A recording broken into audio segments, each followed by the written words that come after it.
Life, the Universe and Everything by Douglas Adams. Chapter 33. The sun was shining calmly on a scene of complete havoc. Smoke was still billowing across the burnt grass in the wake of the theft of the ashes by the cricket robots.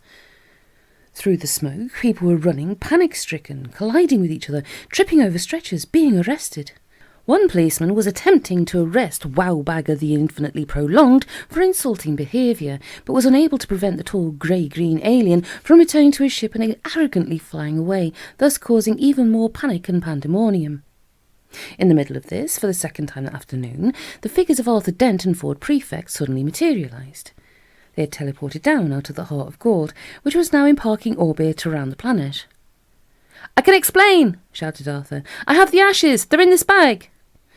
"I don't think you have their attention," said Ford. "I've also helped save the universe," called Arthur to anyone who was prepared to listen.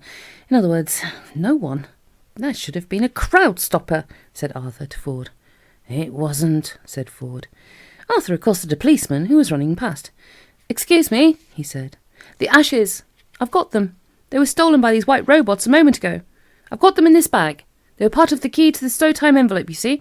And well, anyway, you can guess the rest. The point is, I've got them, and what should I do with them?" The policeman told him, but Arthur could only assume he was speaking metaphorically. He wandered around disconsolately. "Is no one interested?" he shouted out. A man rushed past him and jogged his elbow.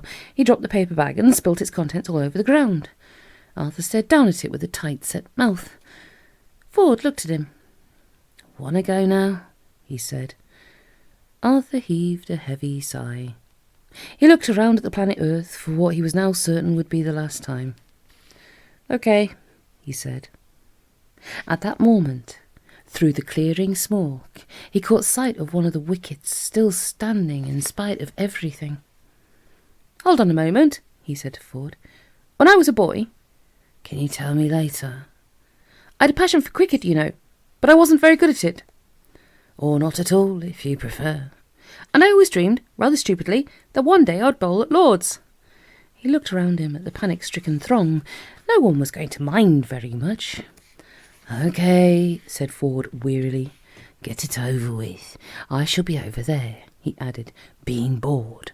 He went and sat down on a patch of smoking grass. Arthur remembered that on their first visit there that afternoon, the cricket ball had actually landed in his bag, and he looked through it.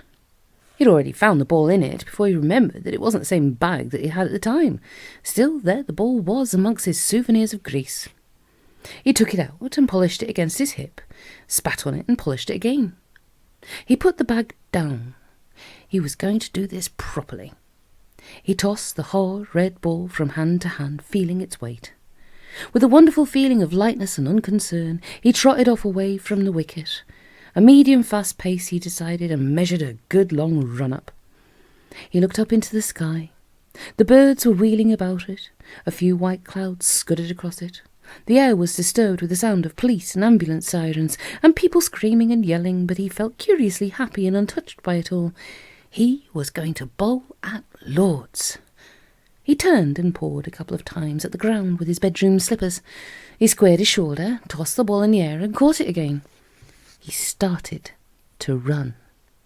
As he ran, he saw that standing at the wicket was a batsman. "Oh, good," he thought. "That should add a little." Then as his running feet took him nearer, he saw more clearly the batsman standing ready at the wicket was not of the English cricket team. He was not one of the Australian cricket team. It was one of the robot cricket team. It was a cold, hard, lethal, white killer robot that presumably had not returned to its ship with the others. Quite a few thoughts collided in Arthur Dent's mind at this moment, but he didn't seem to be able to stop running. Time seemed to be going terribly, terribly slowly, but still he didn't seem to be able to stop running. Moving as if through syrup, he slowly turned his troubled head and looked at his own hand, the hand which was holding the small, hard red ball. His feet were pounding slowly onwards, unstoppably, as he stared at the ball gripped in his helpless hand. It was emitting a deep red glow and flashing intermittently, and still his feet were pounding inexorably forward. He looked at the cricket robot again, standing implacably still and purposeful in front of him, battle club raised in readiness. Its eyes were burning with a deep, cold, fascinating light, and Arthur could not move his own eyes from them. He seemed to be looking down a tunnel at them. Nothing on either side seemed to exist. Some of the thoughts which were colliding in his mind at this time were these. He felt a hell of a fool. He felt he should have listened rather more carefully to a number of things he'd heard said, phrases which now pounded round his mind as his feet pounded onwards to the point where he would inevitably release the ball to the cricket robot, who would inevitably strike it. He remembered Hector saying, "Have I failed? Failure doesn't bother me." He remembered the account of Hector's dying words, "What's done is done. I've fulfilled my function." He remembered Hector saying that he'd managed to make a few things. He remembered the sudden movement in his hold-all that made him grip it tightly to himself when he was in the dust cloud. He remembered that he'd travelled back in time a couple of days to come to Lord's again. He also remembered that he wasn't a very good bowler. He felt his arm coming round, gripping tightly onto the ball, which he now knew for certain was the supernova bomb that Hector had built himself and planted on him, the bomb which would cause the universe to come to an abrupt and premature end. He hoped and prayed that there wasn't an afterlife. Then he realised that there was a contradiction involved here and merely hoped there wasn't an afterlife. He would feel very embarrassed meeting everybody. He hoped that his bowling was as bad as he remembered it to be, because it seemed to be the only thing now standing between this moment and universal oblivion. He felt his legs pounding. He felt his arm coming round. He felt his feet connecting with the airline hold-all he'd stupidly left lying on the ground in front of him.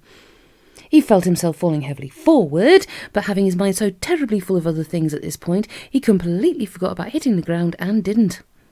Still holding the ball firmly in his right hand, he soared up into the air, whimpering with surprise. He wheeled and whirled through the air, spinning out of control. He twisted down towards the ground, flinging himself hectically through the air, at the same time hurling the bomb harmlessly off into the distance. He hurtled towards the astounded robot from behind. It still had its multifunctional battle club raised, but had suddenly been deprived of anything to hit. With a sudden, mad access of strength, he wrested the battle club from the grip of the startled robot, executed a dazzling banking turn in the air, hurtled back down in a furious power dive, and with one crazy swing, knocked the robot's head from the robot's shoulders. "Are you coming now?" said Ford.